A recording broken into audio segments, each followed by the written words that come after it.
Fala, meus amigos, daquele jeitão? Eu sou Taylor Fábio e sejam bem-vindos a mais um Coleção em Ação Show.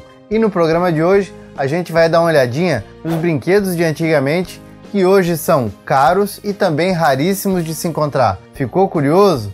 Então, bora comigo!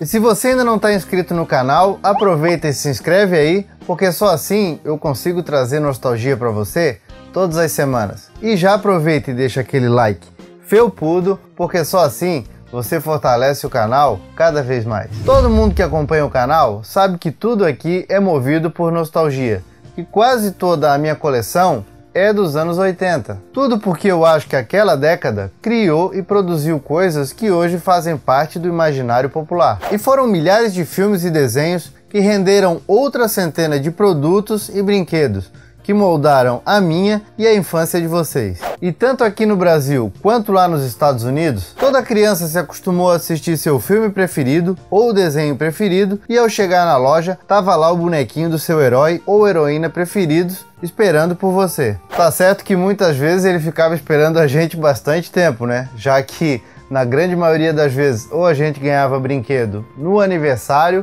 com muita sorte no Dia das Crianças e quase sempre no Natal. O caso é que é inegável que os anos 80 foram o boom do universo nerd e também do consumismo. As empresas praticamente se estapeavam tentando criar uma franquia mais inovadora que a outra, que gerasse brinquedos que venderiam como água, virando um sucesso absoluto do dia para a noite. E é claro que muitas fracassaram no caminho e seus brinquedos acumularam poeira e teia de aranha nas prateleiras. E é até engraçado a gente saber que a maioria desses brinquedos caros e raros hoje em dia são frutos de algum final de franquia ou mesmo de alguma franquia que não foi bem sucedida. E é claro que muitos brinquedos também são raros pela fragilidade do produto com que foi fabricado, e muitos são raros e caros justamente por terem sido um sucesso avassalador. E é claro que além de brinquedos dos anos 80, eu vou mostrar no programa para vocês brinquedos de outras épocas, porque eles foram muito importantes para a construção da indústria e hoje são alvo de nostalgia por colecionadores do mundo todo. Beleza, então vamos lá, vamos começar falando a respeito de Hot Wheels. Os carrinhos de ferro que são pequenos no tamanho, mas grandiosos na importância para o colecionismo do mundo todo. E isso, é claro, fica evidenciado pelo valor de algum deles. Por exemplo, a Hot Wheels lá nos anos 60, inspirada pelo sucesso do grupo Beach Boys, criou em 1969 a Kombi Beach Bomb Pink. Só que o detalhe é o seguinte, só foram fabricados 2 desse modelo, sendo que um deles era o protótipo e o outro era para exposição. E só para vocês terem uma ideia, naquela época cada carrinho da Hot Toys era vendido por uma média de 60 centavos de dólar. Só que o tempo passou e recentemente uma dessas combizinhas foi mostrada no programa Trato Feito e foi avaliada em 100 mil dólares por um especialista. E o pessoal do Trato Feito ofereceu para o dono do brinquedo 70 mil dólares, mas adivinha, o cara não aceitou. E aí, quem diria que um brinquedo tão pequenininho valeria aproximadamente 400 mil reais? Tá de brincadeira? E outro brinquedo dos anos 60 que hoje em dia vale muita grana é o G.I. Joe Marine Paratrooper, o protótipo original dos G.I. Joes, ou Falcon como a linha ficou conhecida aqui no Brasil. E ele foi criado em 1963 pelo próprio Don Levine, considerado o pai do herói de brinquedo, sendo praticamente a primeira action figure como a gente conhece hoje em dia. E esse brinquedo, que eu particularmente acho a cara do ator Sean Connery, foi avaliado em 200 mil dólares, sendo considerada a action figure mais cara de todos os tempos. Já aqui no Brasil, os Falcons, que são os primos, digamos assim, dos G.I. Joe norte-americanos, têm como representantes mais caros os Falcons futuristas, com capacete vermelho e com capacete branco, lançados pela Estrela em 1982 e que podem chegar a um valor aproximado de 7 mil reais, com a caixa original, e mais ou menos R$ 2.500 sem a caixa. E outro Falcon que também é bem cobiçado pelos colecionadores é o Falcon Roboy, que pode chegar a aproximadamente R$ 3.500, facinho, isso se ele tiver junto com a caixa dele. Não, e tem gente que reclamou de pagar R$ 200 no Torak no relançamento dele, vai entender, né? E já que a gente está falando da Estrela, o Cobra de Aço, inimigo dos Joes brasileiros, é talvez um dos mais raros e cobiçados por colecionadores do Brasil e também no mundo. Talvez por ser um item exclusivo, criado a partir de partes do Cobra Invasor, que era o Snake Eyes, e do raio laser, que lá nos Estados Unidos era o Flash. E hoje em dia um cobra de aço lacrado deve estar valendo mais ou menos uns 9 mil reais. Isso porque um tempo atrás, um colecionador achou uma caixa com vários deles lacrados perdidos numa loja de São Paulo. Aí o valor baixou um pouquinho, porque eu já cheguei a ver cobra de aço lacrado sendo vendido a 15 mil reais. Agora, se você quiser um cobra de aço fora da cartela, mas bem conservado, você vai pagar aí uma média de 400 reais. E dizer que eu joguei um fora quando eu era pequeno, né? Quem mais aí fez isso? Deixa aí nos comentários que a gente quer saber. E os colecionadores do mundo todo também dão bastante valor para os Joes feitos na Argentina, ou comandos heróicos como eles ficaram conhecidos por lá. E a Argentina ainda criou 7 personagens inéditos que ficaram conhecidos como Arg-7 e hoje em dia são bem raros. Um cobra mortal, por exemplo, pode ser vendido junto com a sua arma por aproximadamente 4 mil dólares. Isso é óbvio se alguém encontrar um para vender. Já os outros Arg-7 valem uma média de 1.500 dólares quando são encontrados. Diz aí, nada mal para uma coleção que tem uma qualidade bem baixa se comparado com os comandos em ação do Brasil e com os G.I. Joes lá dos Estados Unidos. E por falar nos americanos, um item bem raro por lá é o quartel-general e centro de mísseis dos Cobras, que vinha com o primeiro comandante Cobra, que também era chamado de comandante Mickey Mouse. Tudo porque ele tinha uma pintura no peito que lembrava as orelhas do ratinho da Disney. E além do comandante Cobra, esse quartel-general também vinha com 2 soldados genéricos. E o problema é que a base era feita quase toda de papelão e hoje custa aproximadamente 16 mil dólares. E é claro que ela tem esse valor porque ela é um item extremamente raro de se encontrar em condições perfeitas hoje em dia. Talvez por isso